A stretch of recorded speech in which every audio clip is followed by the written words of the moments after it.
Welcome to Season 2 of Producer Points. My name is Justin Gammella, and I'll be your host. I'm a producer and songwriter who's had the honor of working with some of the best in the industry. This season, we're diving even deeper into one-on-one conversations with producers, mixers, songwriters, and artists, exploring their unique journeys, creative process, and insights that shape great music. Join me for real talks, straight from the studio, where music and life intersect.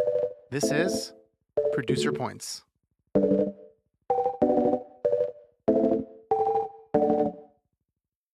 Hey guys, hope you're having a better day than every songwriter in the world right now. But before I get too begrudging with everyone, I want to welcome you all to something new that we're trying here at Producer Points. This is the first of what I hope will be many roundtable discussions on the podcast. Instead of a one-on-one interview, I'm joined by two incredible guests to break down a topic that's been making waves in the industry: Spotify's recent rate changes and what they mean for songwriters, producers, and artists. Before we get into it, let me first introduce our amazing guests who came here on extremely short notice with the recent news.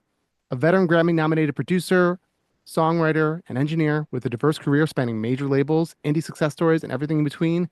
He was a fan favorite guest last season. Scott Robinson, you can say hi, buddy. Here you go. I made it. I did make it. You made it. And I'm excited to be here. Thank you, buddy. And our next guest, a powerhouse songwriter and producer who has cuts with Christina Aguilera, Michael Bublé, many more, and a long track record of major sync placements. He's currently a candidate for the ASCAP Board of Directors, advocating for better rights and compensation for songwriters. Jeremy Silver. Dude, thanks for being here. Good to be here. Thanks for having me. Yeah. Thank you guys for putting up with this. Scott, again, being my guinea pig for the podcast. This is the first of hopefully. Maybe this is why it keeps working. Yeah, so. Right. This is the first of many roundtables. I have an outline, but this is very much an experiment. So I appreciate you guys coming on to the podcast today and speaking your minds about really, really important issues and the future of our industry for songwriters, because we've been at the bottom of the barrel the entire time, and we keep getting shoved deeper and deeper and deeper into that barrel. Before we get into it, I'm going to kind of give a quick summary about what we're going to be talking about today and why I wanted to do it on such short notice. Today, the NMPA released new numbers about Spotify's recent rate changes. Back in April of last year, Spotify announced that they will be doing new bundled services that include audiobooks. And they made the argument to courts that because this is now a bundled service, it does not qualify for the rate changes that the CRB, the Copyright Royalty Board, approved in 2022. Therefore, they can pay us less. We got our first numbers from that, and the numbers went down pretty significantly.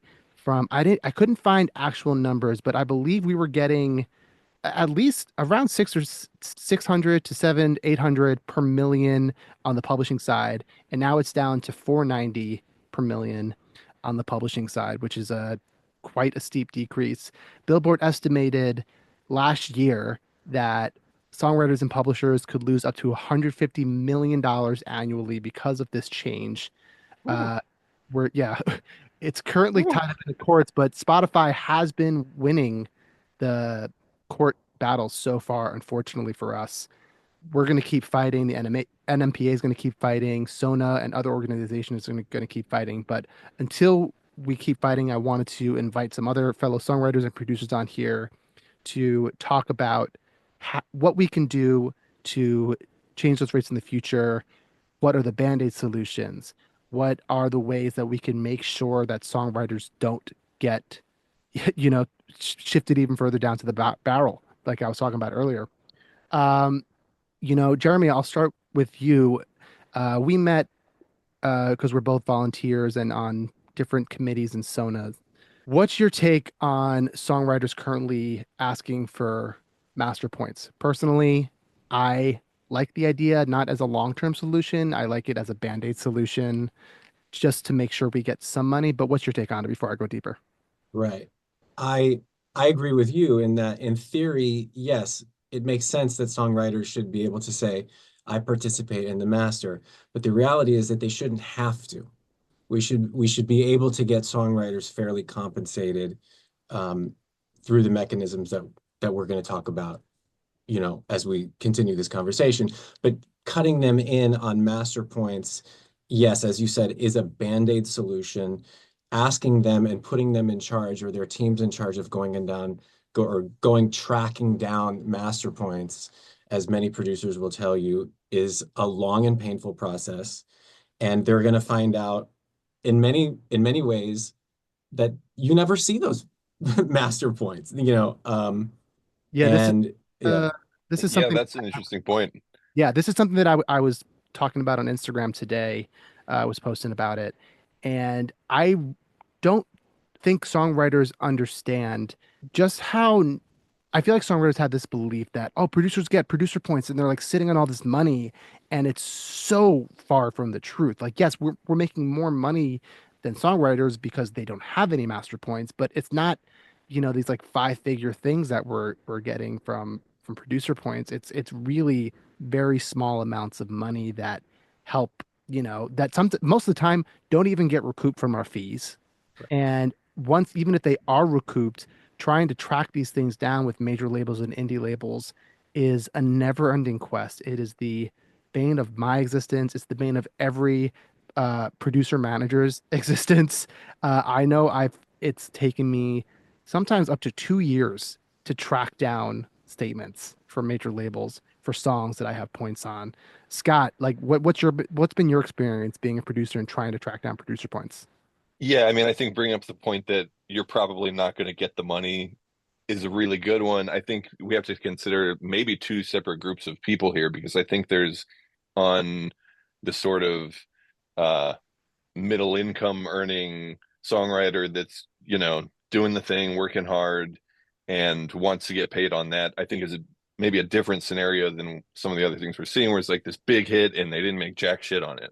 So I Right. think maybe we need to look at those two situations as different things, but obviously in both cases the problem, maybe master points makes more sense in resolving, I wrote this big hit and I didn't make anything off of it. I think for the middle class, it may actually make more sense to talk about just a fee. And I think that's way easier to track down for the team, way easier to swallow for the people that are divvying out master, and maybe is just a better solution in terms of like keeping people afloat and developing writers until they're hit writing artists, or hit writing writers rather. Right, right. I think what it is too is a lot of people are asking either for a fee or for master points, like you were saying, and now labels are starting to treat it as well as how our fees are paid as an advance, where it's like, cool, you want a songwriter fee of $500 or $1,000, cool, that's going to be advance on your half or quarter of a point.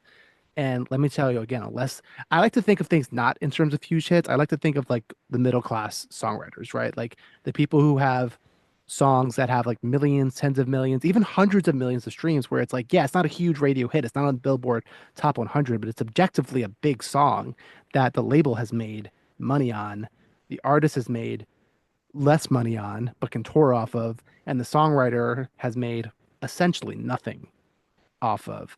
And my point saying this is that I agree with you, Scott. I think trying to get a fee and not worrying about points is a little bit better, just because, again, tracking down that kind of money, which, for you, let's say it's, have a quarter of a point or half a point, it might be $500. Tracking that down 2 years later is so much harder than trying to get 500 to $1,000 up front. And it And pays your rent now, buys your food now. And I think the goal for most people is to just make it to the point where they can keep doing this without working a job. And it's like, I think we're failing to develop those people and put them in a situation where those people are going to be amazing writers 5, 10 years from now. And I think that's really where everybody's going to get punished. right. And I think too, it helps them kind of subsidize themselves in a way where it's like, these records come out and we don't see the publishing from it for months, if not a year or 2 years. And having that money up front is like, okay, cool. Like I have money now that can pay my bills. Jeremy, I feel like you want to say something on this.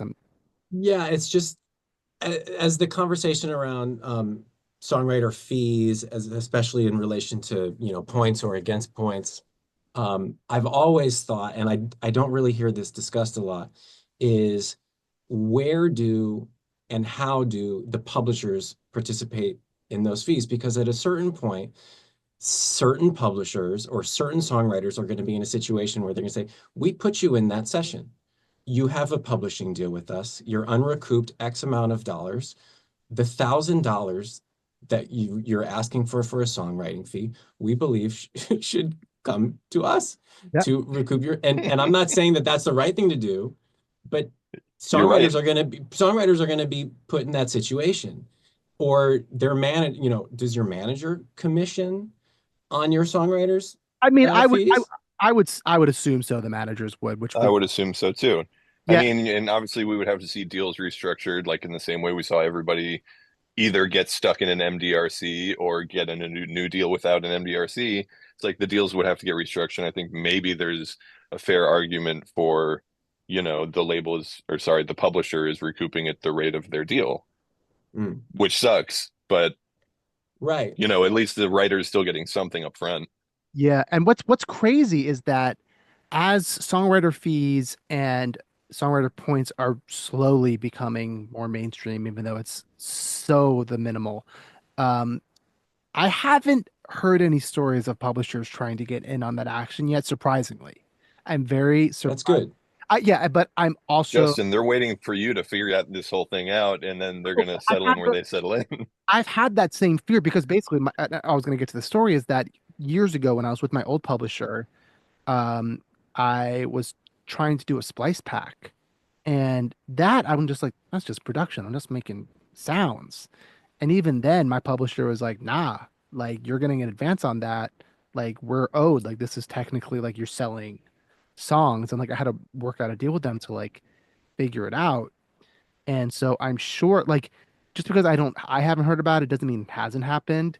I would think legally publishers might have a say in that, in I being, think so too. I you know, think in the deals that people are in right now, yeah. and I know managers try and do it more. That's why I think a fee makes more sense as opposed to a royalty, where it's like, Mm, this is a songwriter fee. This is for my time, not for my copyright, you know? right. And I think maybe Okay. that's how, and maybe that's more of a pro argument for a fee rather than a master point at that time, because it's like, no, this is for my time being here. This is for my gas. This is for, Can the can a writer make the argument that it has nothing to do with royalties on the song? It's royalties on the master.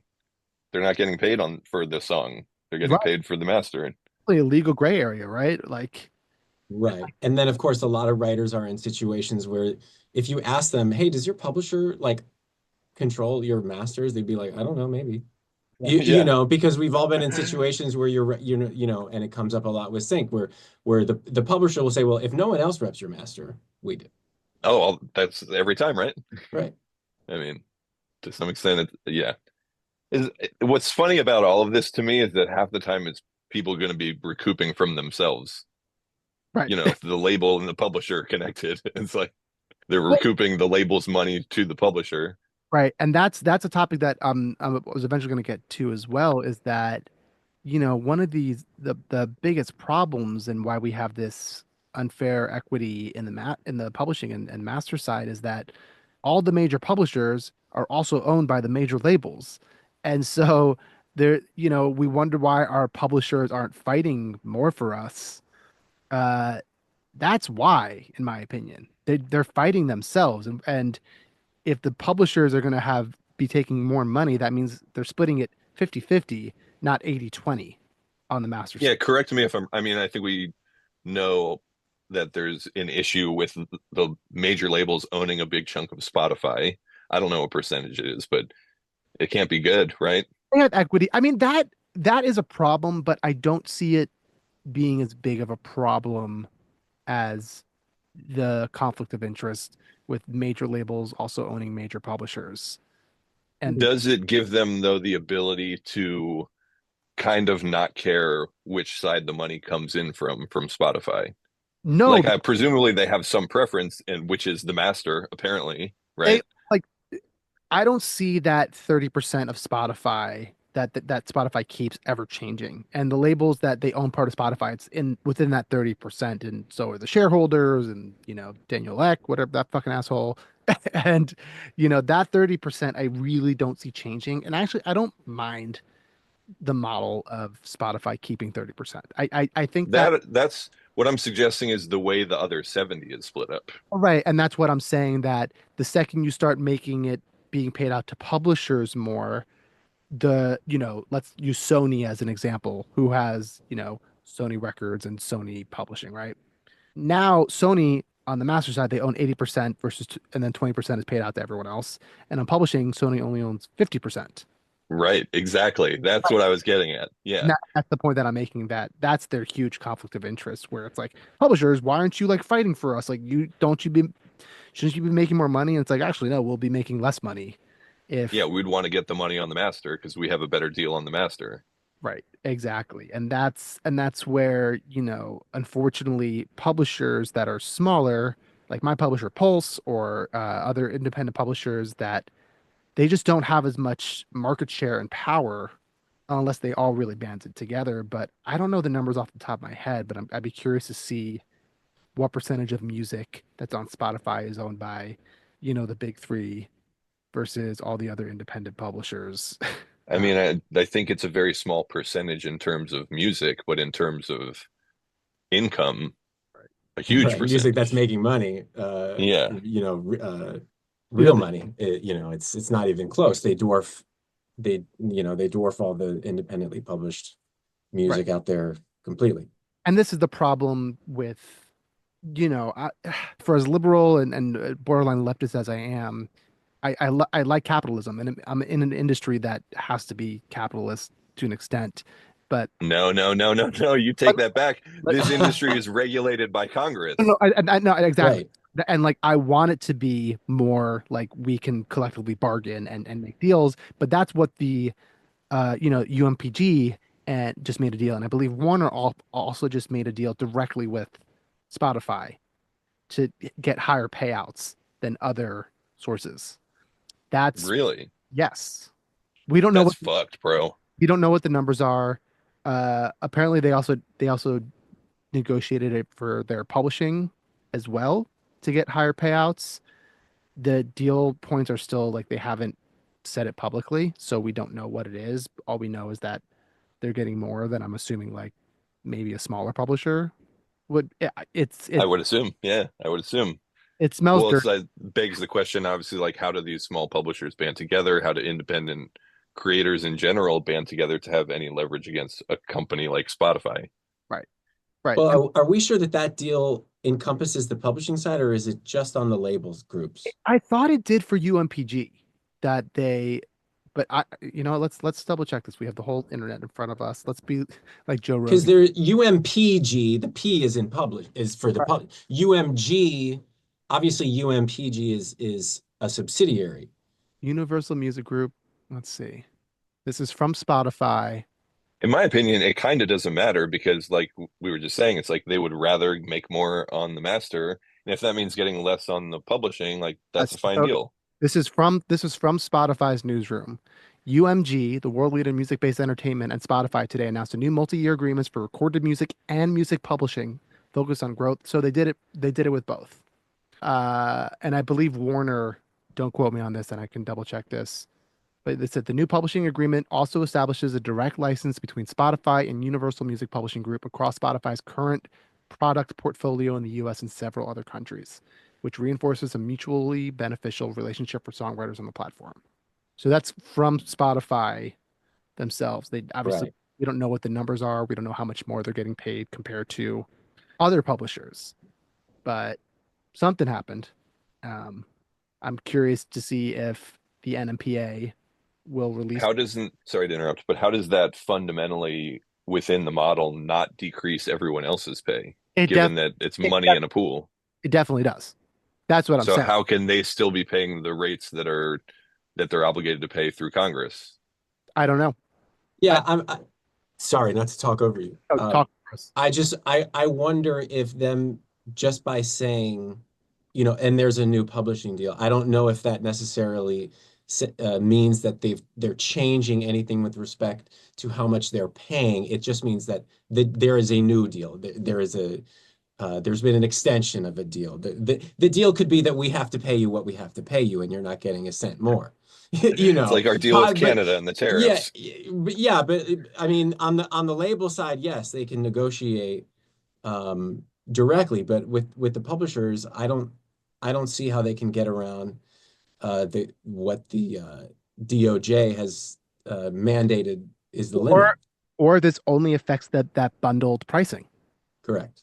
And that's Right. Maybe they have a deal that excludes them from the bundles. and that's what my assumption is, that this is them Mm. this is them like after Spotify announced the bundled pricing, UMPG being like, whoa, what's going on here? And then instead of just like having the CRB and the NPA and everyone fight for another 2-3 years, they were like, nah, we're gonna like use the leverage that we have on the master side and try and make sure our publishing doesn't get less of a cut. That's what I feel like might have happened. Because Jeremy, I think you're right that they can't go against what the CRB voted for in 2022, but with this bundled thing, that's the one that I think maybe affected it. And maybe they just made a deal where it's like, you're not going to change the rate for the bundled ones for us, but for everyone else, screw you. Yeah. Yeah. That's probably what ended up happening. I want to move It does seem like Go ahead, Scott. it does seem like there needs to be some restriction in place in terms of like how they can manipulate their own income pool, given that it affects everybody. Yeah. I that's what I'm thinking. I think it only has to do with this bundle thing. And now that it's a bundled service, it goes with different It's copyrights. almost it's almost like the whole income pool idea has totally been tossed out the window. Yeah. If they're going to go make side deals for other stuff, then I mean, Spotify announced what was also last year, which it was something I don't know how I felt about it. That they're not going to be paying out on records that have less than 1,000 streams. yep, that's I don't know if it's a hot take, but that's my hot take. I support this 100%. And that was one where I was like, ooh, my gut tells me that like I think I should support it because it's like, what does 1,000 streams pay? 50 cents on even on the master side, like if that. But like all those like, you know, countless fucking millions of songs that like any Joe Schmo can put out, like that's eating up our pool for like, quote unquote, I hate to say it, but like real songwriters who are trying to make this uh a thing. And so it's like, why do they get to decide that, with the copyright board that like, oh, songs with 1,000 less don't get paid out? I say make it Fair enough. 2,000. Right. Right. You know what I mean? 10,000 is fine with Yeah. me, but I think I don't know if you're trying to make this point explicitly or not, but the idea that if they can do whatever they want to manipulate what the pool is and where the pool is going, then we kind of have to reevaluate how the whole thing works. Right. Right. And now, this is a topic that I don't want to get too deep in, but now we're having AI songs that are like overtaking Spotify that people are listening to. And it's like, should those be getting paid? And they currently are. There's like currently like a couple people making tens of thousands of AI songs that they're making good money. Well, let me ask you this as a capitalist. If people love it, then shouldn't they get paid? No.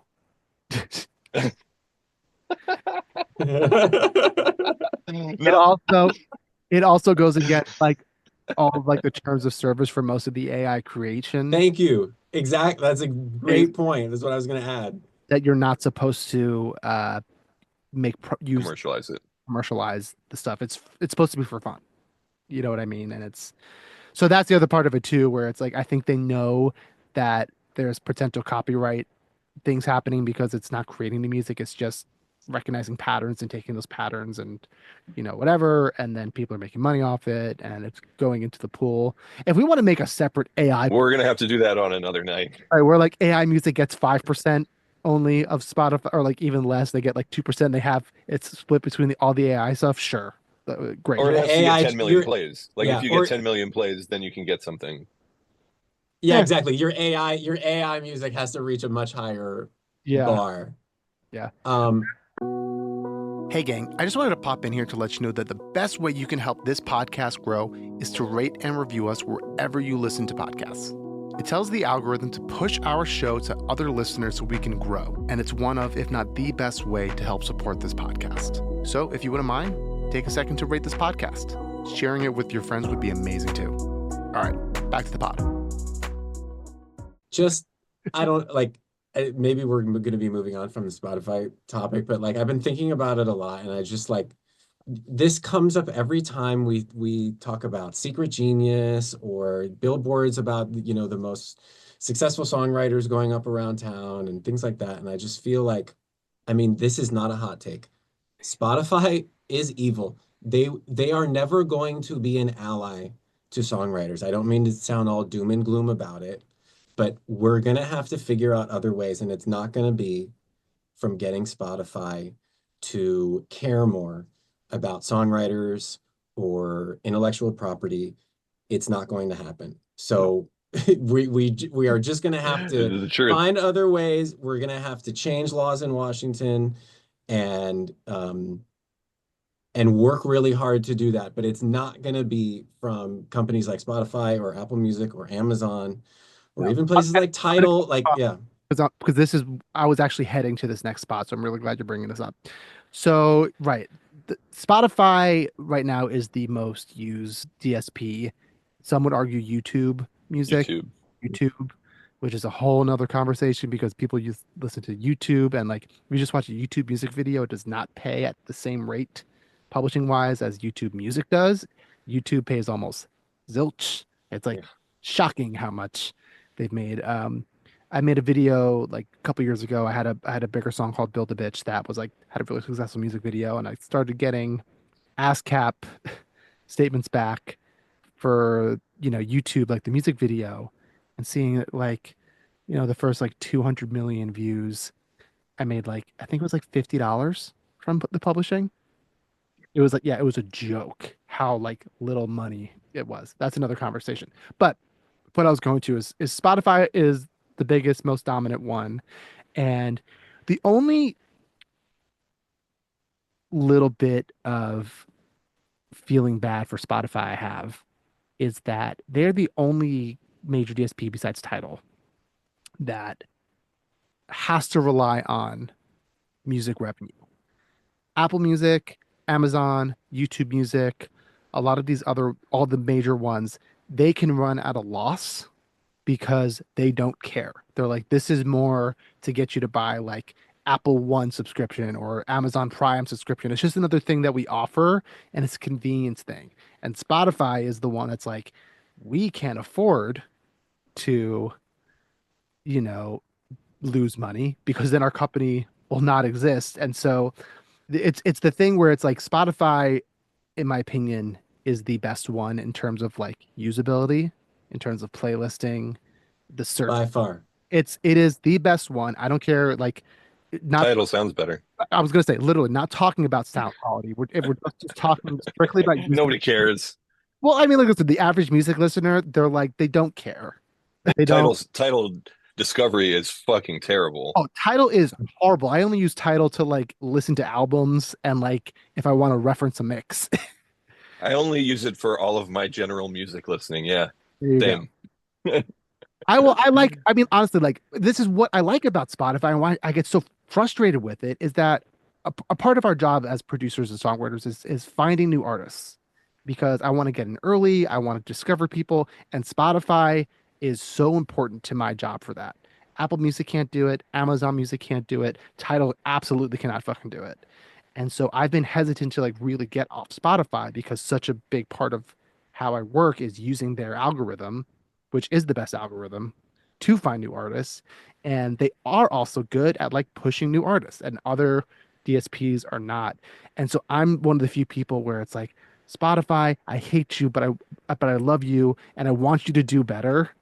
You're never going to, and this is Yeah. you're never going to do better. So like, and I wanted to get this off my chest because I put it also in my Instagram post today, but in a perfect world, we fix so many solutions in my opinion. Spotify gets 30%, publishers get 35%, and master label owners get 35% of that pot. And then on top of that, we have to revalue music and say, nah, $12 a month for all the music ever made is not enough money. I'm sorry, it's not. That's fucking crazy. it This is absolutely true. yeah, This is why we know Spotify is an evil company, because that was the whole model from the beginning. Come in, completely undercut everything, because as a tech company you can do that and run at a loss for a decade basically. I think they ran at a loss. And to the capitalists, there's a fundamental problem with the capitalism here, because they do have, as a their public company, yeah, they do have an obligation to shareholders to do right. whatever it takes to make the most money. They have an obligation to send lobbyists to Washington. Like, I'm not exactly sure how the actual execution of these laws plays out, and like at what point you can hold a company responsible for not doing what's the best for their shareholders. But for whatever reason it is, whether it's because they're evil or because the financial system that we work within is evil, whichever one you think, the there has to be more money in the pot. Yes. Right. And what I was getting to with that is right, Spotify undervalued because they were a tech company. That's every tech company's playbook. But now where we're at is, if I had to guess, Spotify does want to raise its prices higher because obviously they're a company. But now what's preventing them, in my opinion, is Apple Music and Amazon and YouTube Music, where it's like, we have no incentive to raise our prices.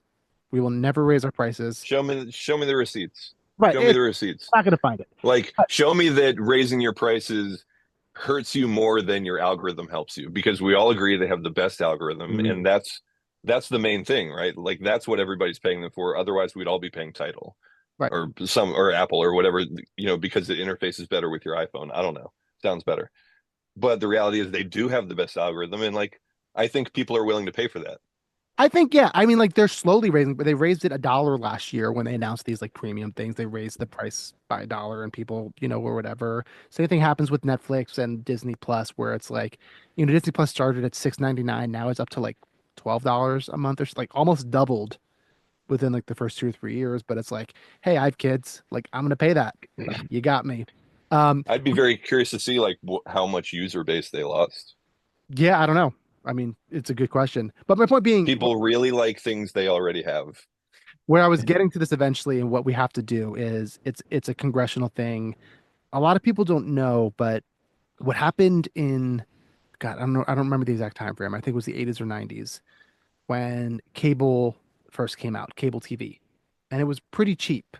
And then a very similar thing happened where, but they were already able to unionize. The Actors Guild and the Screenwriters Guild were like, hey man, we're not seeing any money from cable TV because it's like different payout, and like same thing where we have, where it's like it wasn't established.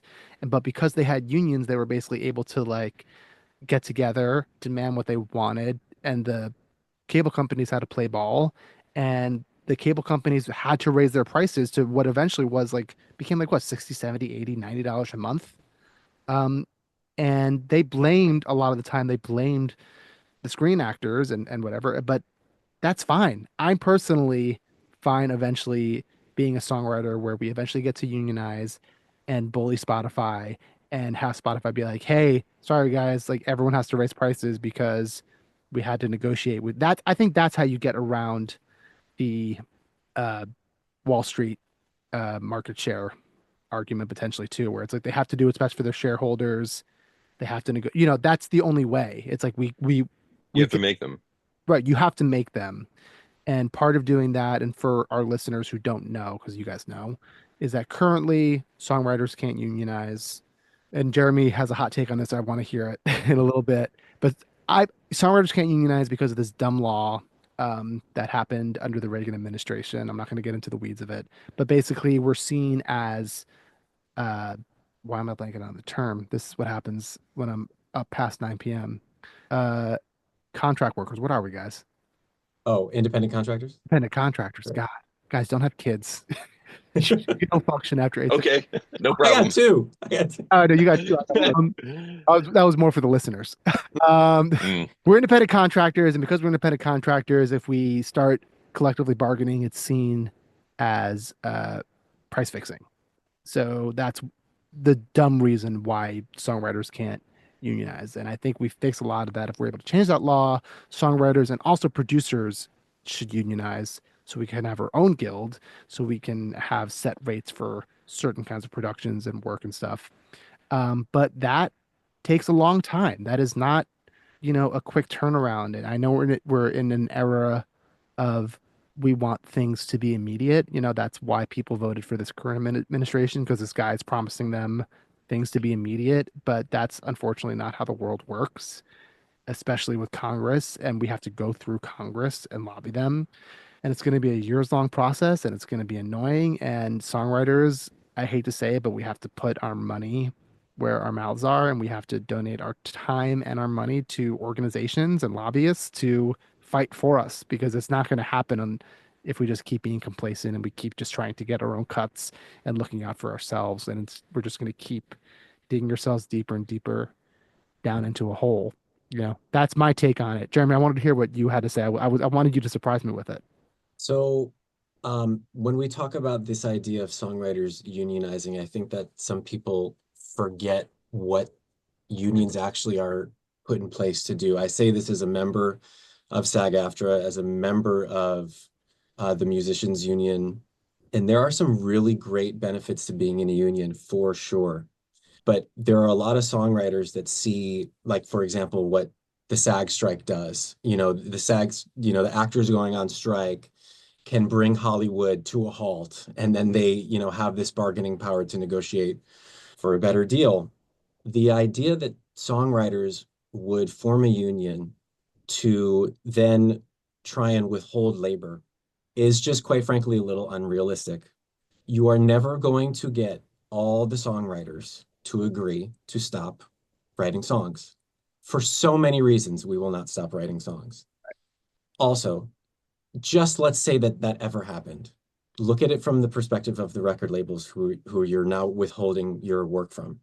They have so many of our old songs already. They're already written. They can record them. Yeah. Here's my counter argument to that, because Okay. I've had people say that to me as well.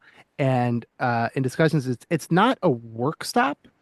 I think it's a contract and negotiation stop, where the second we're quote unquote on strike, it's not that we're stopping to write. We're saying, hey, we're not giving permission for anything to be released. We are stopping all things that aren't already contracted to come out from coming out. Now that might, Yeah. you know, just like with movies, like that might mean they still have like 3 to 4 to 5 months of like releases to come out still, and then they're gonna be like, ah, crap, like things aren't coming out, or like there's gonna be, like with movies, there was like this lag where it's like things didn't come out for like 6 to 7 months because people stopped making deals or stopped working. That's kind of my counter argument, where it's like I've had that same thought where it's like we're not going to stop working. It's like totally, but we can stop talking to them and stop letting them.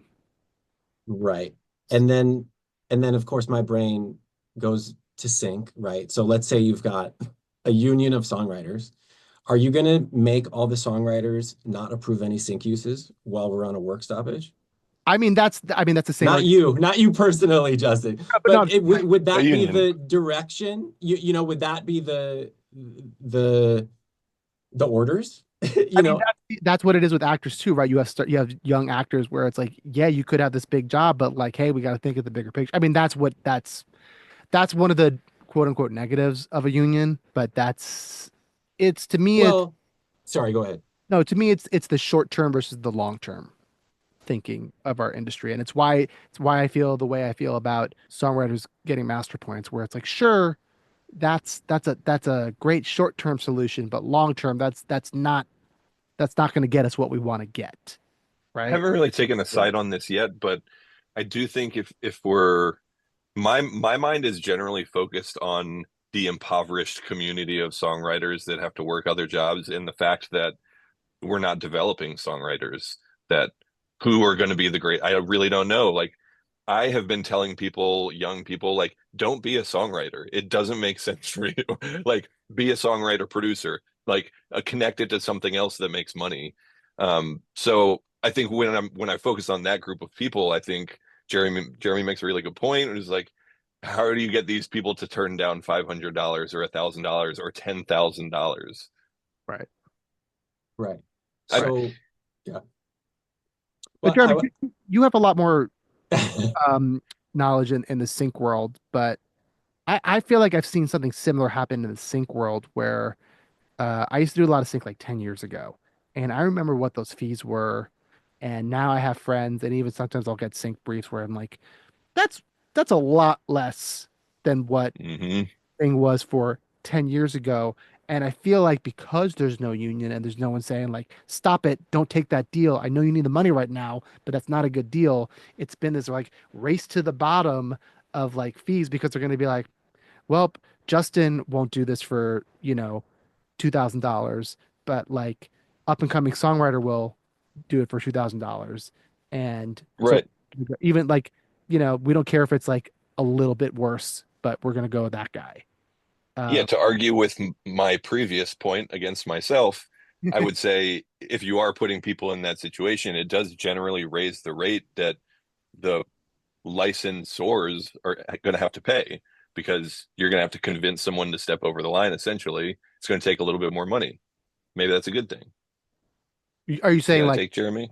a union would like force them to like hold the line Well, for if there's a union, if a union is on strike, let's say, whatever that means, um, Jeremy's making the point. It's like you can't get people to do that. They need the money. And I'm also making points. Yeah, you're talking about a lot of people that really need this money, but that means there's fewer people willing to take those bad deals, I think, because it has to be worth it. Sure. And Both in the, is that, am I making sense? It has to be worth it both in the financial sense and in the social sense, and to, be like, hey, I'm not standing with you guys anymore because I got this money. not I being a just think it's gonna scab. take a little bit more money. What? Said not being a scab. Yeah. Yeah. right. But to the broader point, going back to let's think about this fantasy union, Right. you know, that we're talking about. And we talked about the fantasy strike, right? Right. But first you need to talk about who's in the union. Okay. That's the hardest part, I think. Okay, so let's again, SAG-AFTRA member over here. Okay, you have to do a certain amount of work. I'm in SAG because I've sung on lots of productions That works. that require me to join the union at a certain point. You have to pay dues. You have to make a certain amount of money in specifically SAG residuals to qualify for the health insurance.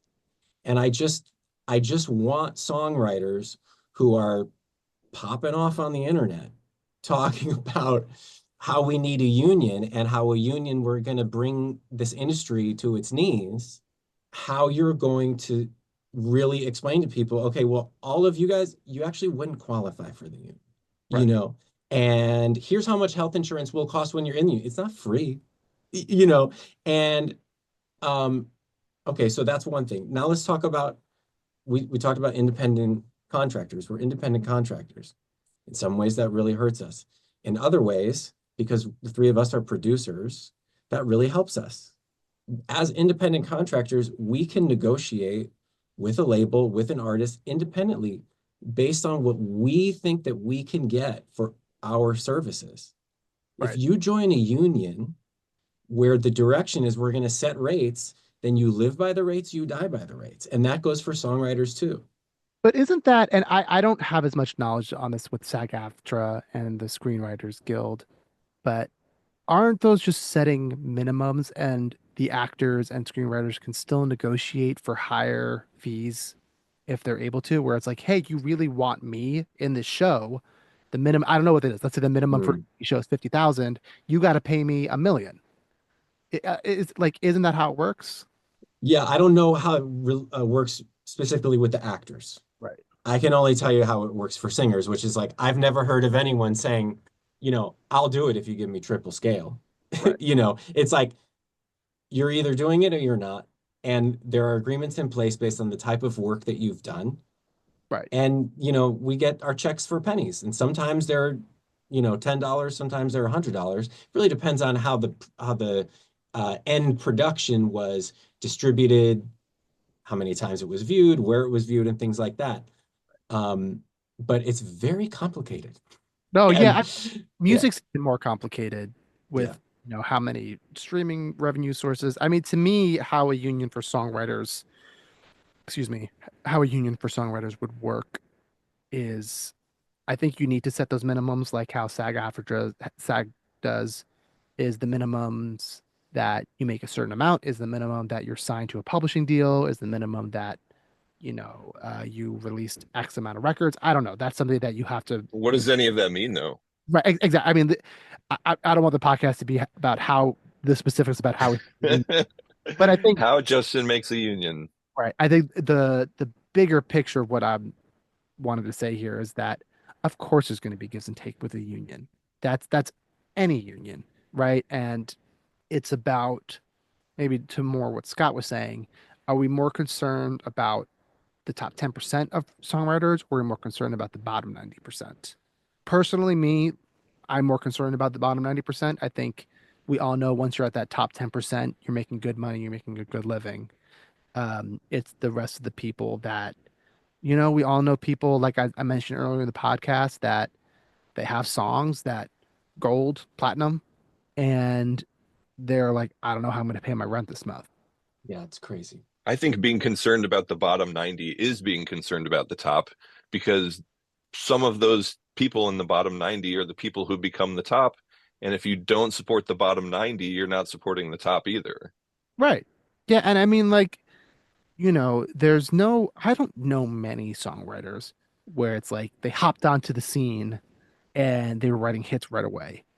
Biggest songwriter in the world right now, arguably Amy Allen, I would say. I've been doing this 10 years. I first wrote with her 10 years ago.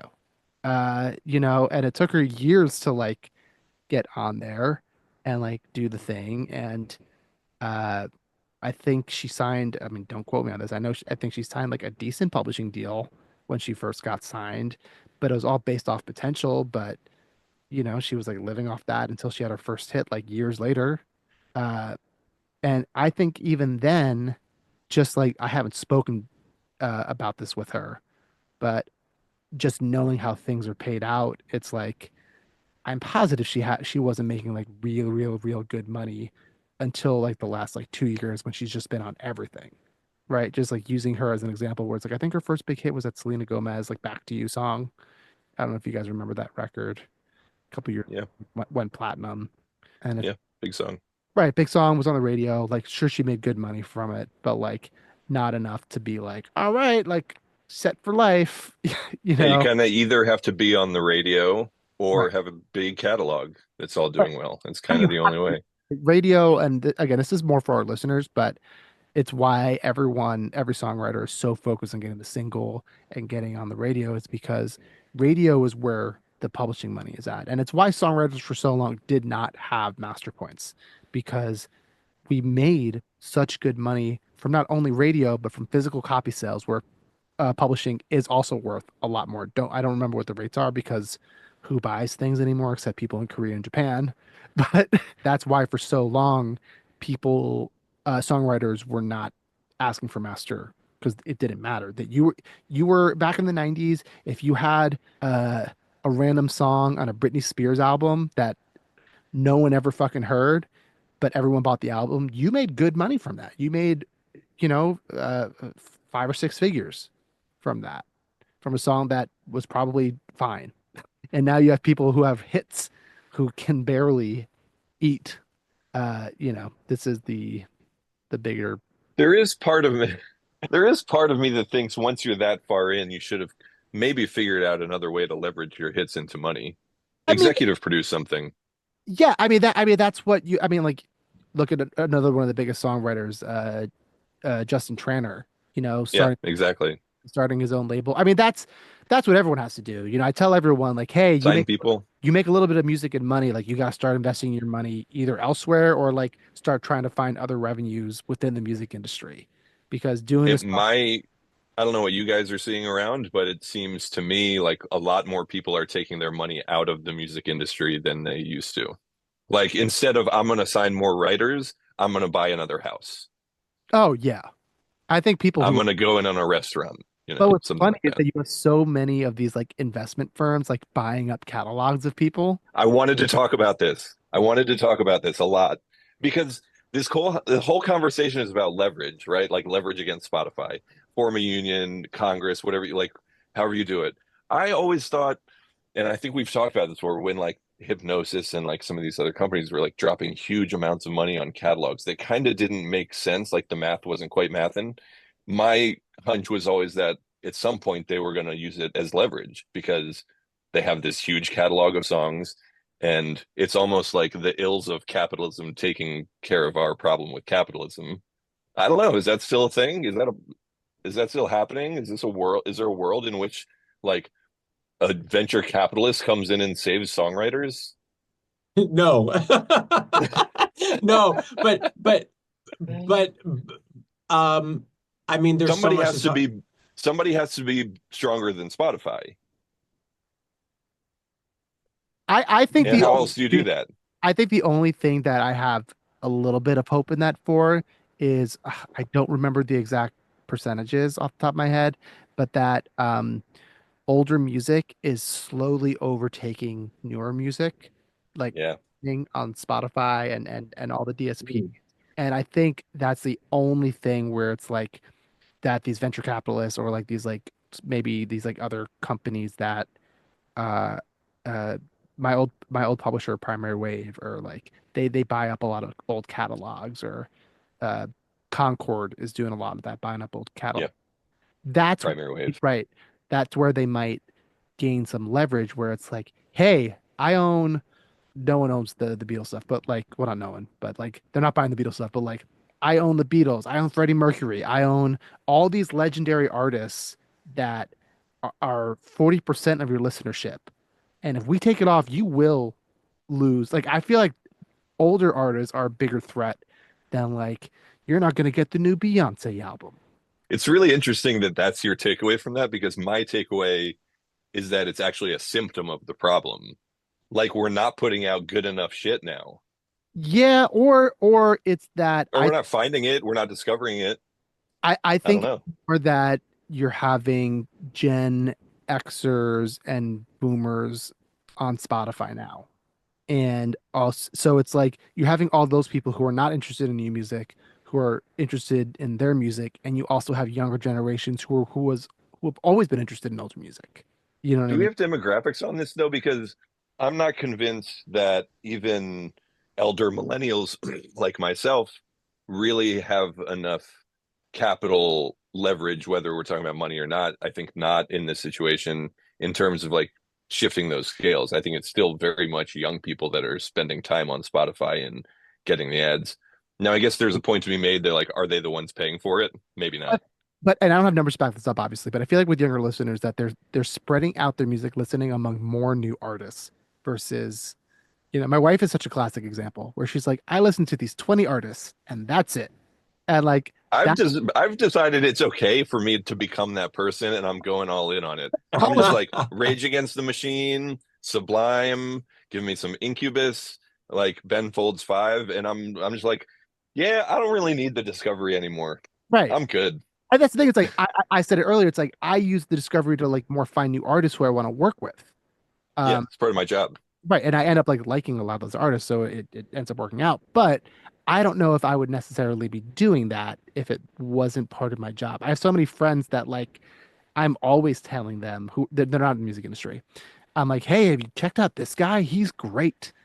They're like, Yeah, oh, like, they would have never even thought to look for him because that's not but what that's how the world has always been. right, and that's and like people listen to old music. That's not a new thing. That's like been, you have oldies, you have, all these like radio stations that are just meant for certain time eras. So just to double check, nobody likes my idea of one massive company just being big enough to bully Spotify. Well, That's it's interesting that you brought that up. So, my background before I was songwriting and producing full time, I Venture started. capital. No, I No. was working a desk job in music publishing, and I worked in music publishing for about seven or 8 years. My Okay. last job being at BMG Chrysalis, and I worked for three music publishers, and at every single company, the entire experience, I mean, great experiences with these companies, but the entire experience is marked by which catalogs were acquired while working there. This has been going on for decades, since the inception of music publishing, and will continue to go on. But I mean, this is not a groundbreaking idea, but I've always thought, to your point, Scott, at a certain point, there's going to be, Google Meta Music Group and, Apple, which will, come in and buy one of the big admin companies. Um, from a regulation standpoint, I don't know who's going to stop one of the tech companies from saying we want it all. And obviously people are free to sell their catalogs whenever they think the time is right. I personally am of a feeling that the writer's share is sacred. I remember when the writer's share used to be sacred. Now that's on the table. All over the people. It's Yep. all on the table. Listen, people need to make decisions for their families, when certain offers get presented to them. So I don't begrudge anyone who makes that decision, Yeah. but I've also heard, pretty big songwriters post catalog sale saying something along the lines of, Really?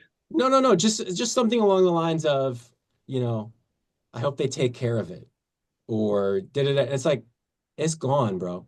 It's gone. They want Now, to use your song and turn your head into Seal during the Super Bowl. They're good. if you're Bob Dylan or if you're Queen, um, there's lots. I mean, get the check. You've already made a shit ton of money, and this offer isn't coming around again just because of the economic climate that has been out there. These private equity firms were so flush with cash, and they're buying music rights. It's always been in fashion to buy music rights. Yeah. Well, I'm so Yeah. curious to ask you, like, do you see the catalog sales that have happened in like the last 5 years or so as being financially outsized compared to the deals of the past, like what these companies are willing to pay? They seem outsized, but Particularly with no publishing one's, revenue going down. No, yeah, publishing revenue has gone up Well, I mean, on a per stream or per use basis, right? on a per use basis, but overall, because I was reading it up on it. It was like last year, NMPA said that publishing revenue went up. It's like 10% year over year. I wonder why. I wonder how. but It's when not the because of company, yeah, streaming. I mean, we can look at whether net publishing revenue is uh is going down or going up based on what songs you're looking at. Right. And the people that are acquiring these catalogs are only looking at the net publisher share, NPS, for the catalog that they're looking to acquire.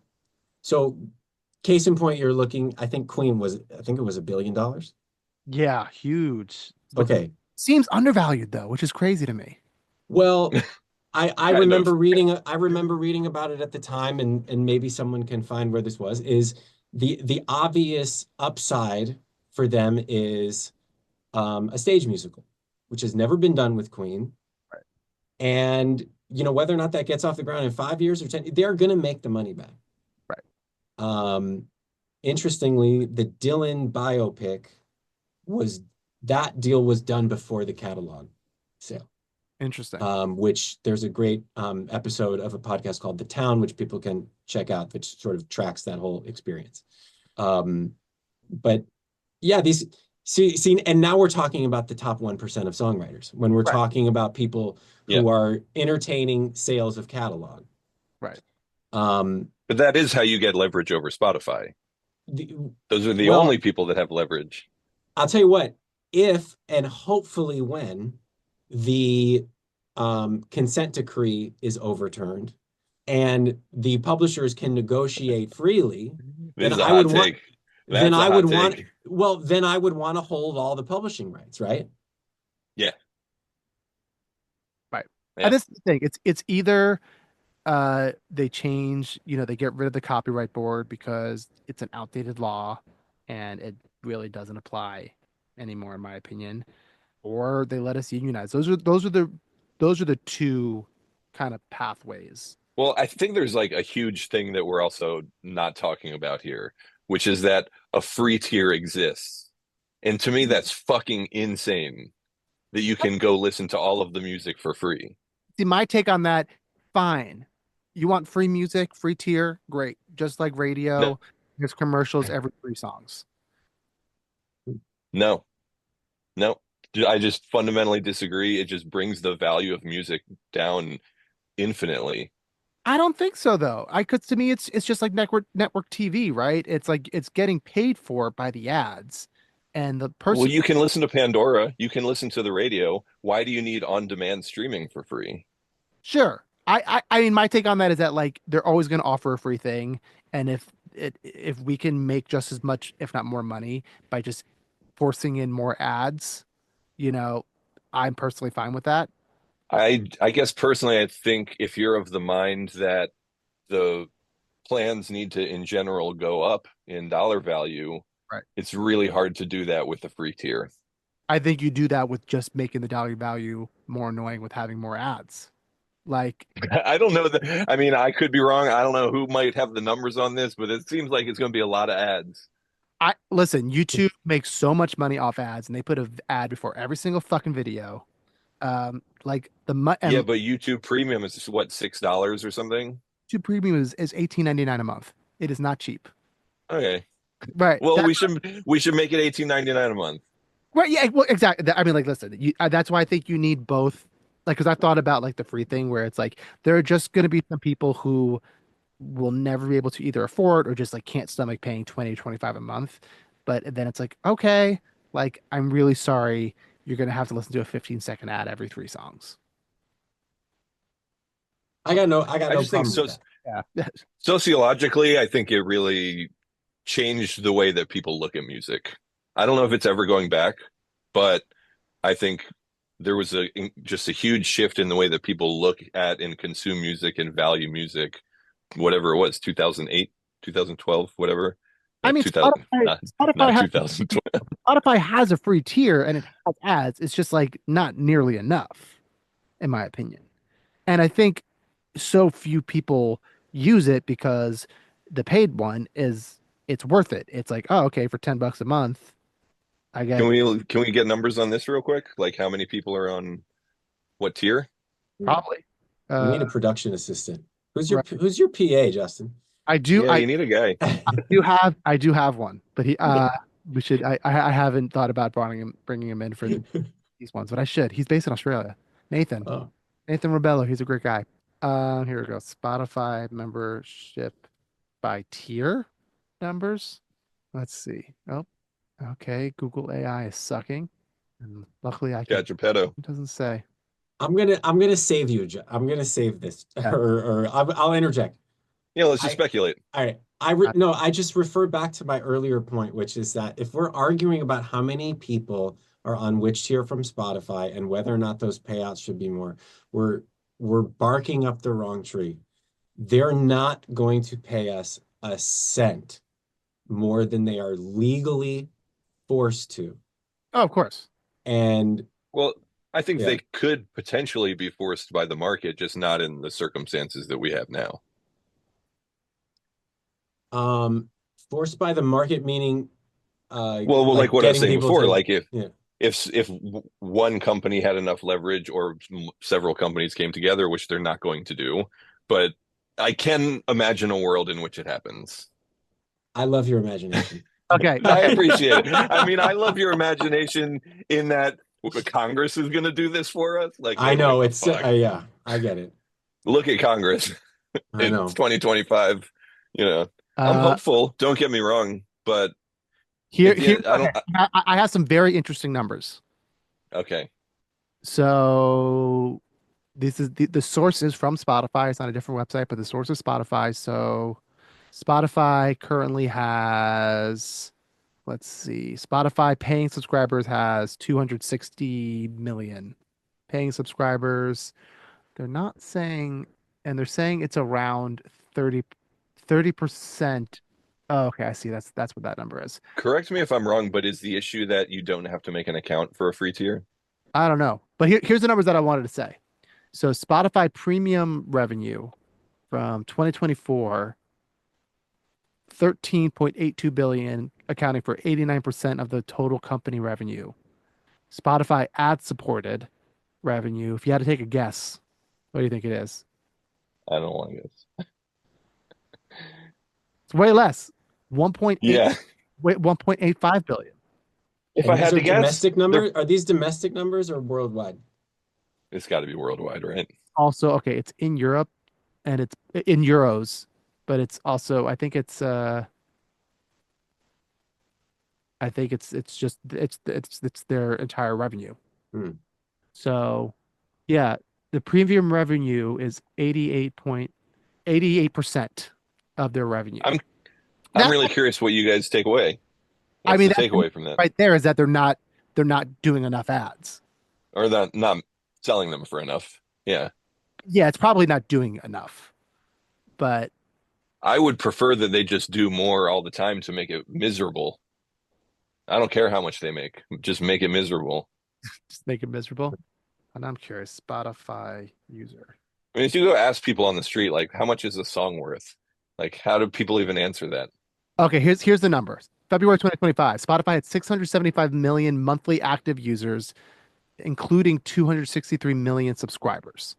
So we're saying a Yeah. So third of, half of the active users are not yeah, subscribers, basically. so like basically a little less than half make up 90% of the revenue, right? That's what they're saying Sounds right. Yeah. according to their numbers. So That's they that. would double the revenue if everybody that was listening I for mean, free would pay.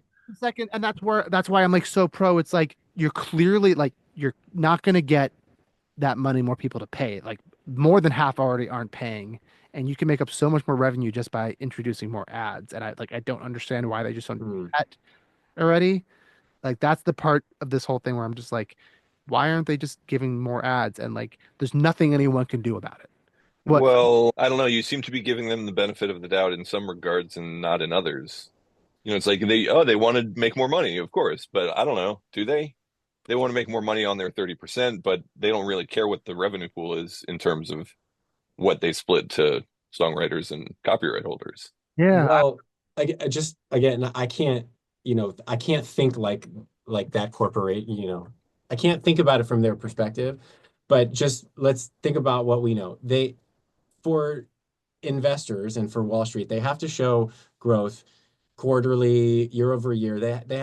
If they start introducing more ads, they risk losing listeners to other services that those people already have access to, like YouTube, like TikTok, other places where people are just going to say, you know what, fuck it, I can listen to this on YouTube, and then what happens? Their monthly active users go down, that's and probably then what. they come to us and they go, oh shit, well, haven't you seen our active users are going down? Which now we're in another awful negotiating situation where now they've got some other, again, bullshit reason why they can't pay us a fair market rate. Yeah, I mean, and I want to kind of close out the podcast here, but this is kind of brings us back to at least mine and Jeremy's point. And I believe Scott's yours too. Is that we're not going to do it unless we force them to. They're never going. This is, they're a conglomerate. That's how they work. They have to make as much money as they can because they're legally obligated to do that for their shareholders. And the only way to do that is to change laws. And, before we wrap here, I wanted to give you each, you know, minute or two to kind of close out your final thoughts here. Jeremy, if you don't mind, I'd like to start with you. Sure. Um, well, first, thanks for having us. It's, good to talk with you guys about this. Justin, I think the first time that we got together and had breakfast, like what I had said, and I believe this for a really long time, is like a an educated songwriter has a better chance of being a financially stable songwriter, Yes. and a financially stable songwriter doesn't have to sign a bad deal. And the market conditions being what they are, songwriters need to really make sure that they're educated before they sign a publishing deal, before they pair up with a manager, because there's not a lot of fruit out there. There's not a lot of money out there. So we need to be smart and become educated about what you can do to take your career into your own hands. Um, Again, Spotify is not going to, come down and give anyone a hand. Um, but it is important for everything that I said about unions and the pros and cons of a songwriters union. Maybe that's another discussion for another, a longer, its own thing. But wherever you fall on that, knowing how to control your destiny as a songwriter is the most important thing that you could do. So get involved in organizations like Sona, get involved with your PRO. I'm writing for the board of directors of ASCAP. I believe that we need people involved in decision making that represent the middle class of songwriters. And yeah, to all the songwriters, I just say you got to be educated about your career and how to take control of it. Dude, very well said. And I mentioned earlier that you're running. I voted for Jeremy, not because he's a friend, but because, well, one, you're clearly a very, very smart guy, but his heart's in the right place. We want what's best for middle class songwriters, and Jeremy's a guy that can get you there. So you're part of ASCAP, part of BMI, get involved in your PROs. You're part of ASCAP, vote. I didn't know this is me. I'm a very educated songwriter. I was telling Jeremy earlier, I didn't know we were part of the voting process Mhm. uh, until he was like, "Hey, this is something that we do," and I was like, "Oh, wow, I guess I should vote." And then like I remember like, "Oh yeah, I always got things in the mail," but they don't even ASCAP doesn't push it enough. I wish they pushed it a little bit more to tell their members to vote. And I'm gonna second you on that. Please join Sona or other organizations out there, um, because they need as many members as possible to help fight the good fight. Scott, I want to move on to you. Say your final thoughts here, buddy. Thank you for having me. I think, man, I have so many thoughts. Well, first, so much respect to both of you guys. I mean, I think the work that you guys are doing is the most noble thing uh, that we can do anyway. I also didn't know that you could vote. I don't know. Can I do that at BMI? I don't know. I don't think No, has that. Yeah, this is my take on. That's why I don't like BMI. It's less about the songwriters, but that's a whole nother that's conversation. actually a good enough reason. Like, because people ask all the time, like, well, what should I sign up for BMI? Should I sign up? That seems like a good enough reason to sign up for ASCAP to me. I'm very pro telling people to sign up for ASCAP. It's ASCAP seems more for and by songwriters than BMI does, especially with BMI recently being sold to uh private equity. Was it private equity or Yeah, where it was? What? Not a fan of that personally, but yeah, that's me either. Wasn't happy about that. Well, I think to build on Jeremy's point, but also contradict it, I 100% agree that we should try to educate everybody around us. And I think I touched on this earlier, just like letting young songwriters know what they're in for and what's coming and what's not, more importantly. Uh, but I also think there is just a stark reality here. And like I said, I don't know that we live in a world where you can just be a songwriter. I think you can be a songwriter and artist. I think you can be a songwriter and a singer. I think you can be a songwriter and a producer and many other things. But you might be a songwriter and a barista. And that I think is just a harsh reality of the world we live in now. I I love to think that there is some answer out there, but we just spent however long hashing it out, and the answer was just like, we need Congress to do it. And what the reality of that is, I think means trying to not be a barista, just or be cool with it, which I think is also amazing. Like no shade on people that want to write songs and work another job. I think that's so respectable. I don't want this to become more than it already is a rich person's game because I think we all know to some extent that like we came from some kind of privileged situation, whether that's financially or some other way that allowed us to be here. And I hate the idea that that could become even more so the case where the 90% of the struggling songwriters never become the 10%. And it's just a loop of some 10% and some kind of other rich people or some kind of other nepotism. And I don't think it's those things. What I think it really is having the time to be a songwriter and the time to learn how to be a songwriter and the time to develop that skill alongside of some other skill that maybe is going to pay you more money than being a songwriter. That's my final word. There we go. Thank you, buddy. My final words here are sorry, I just love um That's my rant. listen, my final thoughts here are I'm pleading artists, songwriters, producers with bigger platforms to be more vocal about these issues. Uh, I'll be honest, I don't have the biggest social media following, but I can't tell you how every time I post about something, I have anywhere from 10 to 15 songwriters be like, damn, I didn't know that. Wait, what? Uh, and we need bigger artists and bigger songwriters with bigger platforms to share more of this information so these younger and up and coming songwriters learn this information. Again, it all goes to the thing that we're all saying, that we need to educate songwriters and we need to let them know uh, how to make money. And that, yeah, having a manager is great, having a lawyer is great, having a publisher is great, but you should not be relying on those people to make your career happen. They should be helping to facilitate your vision. And you need to have the vision and you need to understand, and you can't just be, well, I'm just a creative. I don't know what's going on. That's not how it works. Any successful songwriter or producer is not like that. I guarantee you, they are not like that. They know the business. They pretend like they don't, but they all know what they're doing. So, that's my plea. I know a couple bigger artists listen to this podcast, so this is my plea to you. Help share the word. Also tell people to get off Spotify Premium and back to Spotify Basic. That'll be a big help to your songwriter friends, and also advocate for them.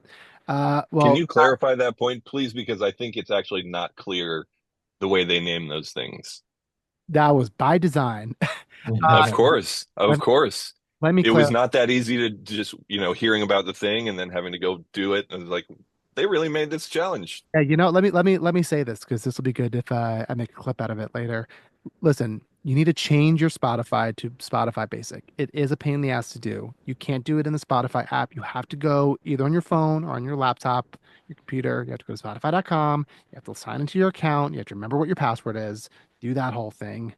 Go in, you have to go to your account, you manage your subscription, and you're going to see Spotify Premium. And you're like, no, that's the one I want. No, you don't want that. You want the Spotify Basic. And what Spotify Basic is, it's just music. Spotify Premium right now, which is what it defaults to, is Spotify Music, but now it's also including X amount of hours for audiobooks.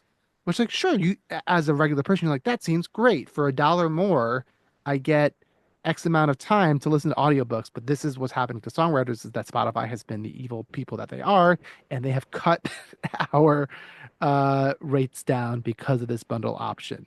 So we're really trying to encourage everyone to simply go into your settings, save yourself, I think it's $1 a month, unfortunately, and not listen to audiobooks there. Buy it direct from Audible or buy a book. I don't know. I don't really care, to be quite honest. Buy a book. Who's Whatever. doing that? I have an Audible account. I listen to my book a month. It's quite nice. No, Um, I meant books. yeah, books, real books.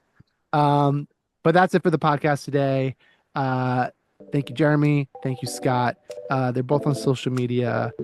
Follow them on Instagram. Listen to their music. That's it. Well, take care, guys.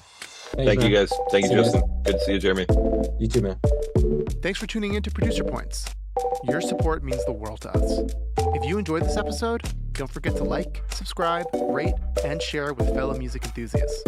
For an encore, check out our Spotify playlist featuring all the songs we've discussed on the show, giving you the perfect soundtrack to your creative journey. Additional audio and video editing for this episode was done by Nathan Rebello. Until next time, this is Justin Gammella.